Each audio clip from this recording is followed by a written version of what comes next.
Hello, I'm Bill Heran. I'm the author of The Missing Piece, and today is May 11th, and the title of today's reading is The Greatest Love of All. And Oprah Winfrey is the person we're quoting from today. She says, "You must be fearless enough to give yourself the love you did not receive." A song originally performed and released in 1977 by George Benson, later made famous by Whitney Houston's performance in 1985, is The Greatest Love of All. This epic tune ultimately speaks about the greatest love of all being, learning to love yourself. The restless mind knows very little about self love or any other kind of love. It is more worried about protecting the ego from perceived attacks by generating troublesome thoughts and painting you as a victim.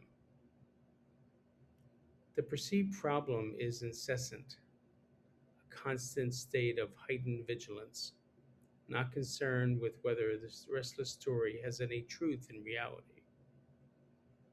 Self love is a conscious choice.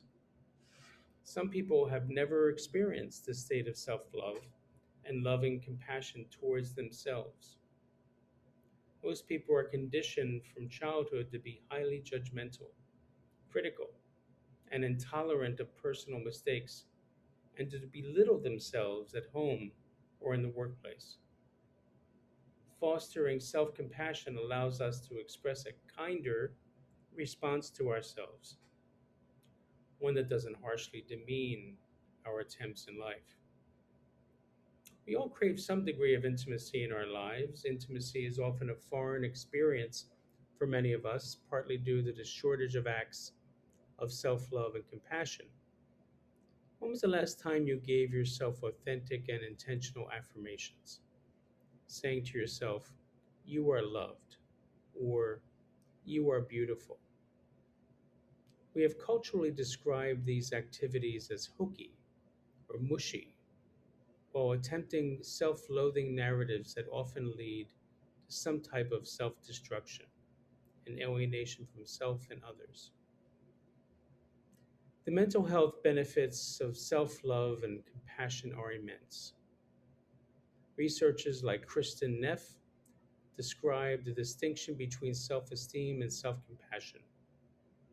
With self esteem, we are striving to be above average, which is contingent upon a significant degree of success. Self compassion, on the other hand, is a way of relating to ourselves, flaws and all. Self love promotes an acceptance of ourselves as part of an imperfect humanity. So today, let's learn how to love ourselves with the support of healthy, loving relationships. Imagine treating ourselves like we treat our best friends. Thank you for joining me today with this reading of The Missing Piece. I look forward to you joining me with future readings. Thank you and have a good day.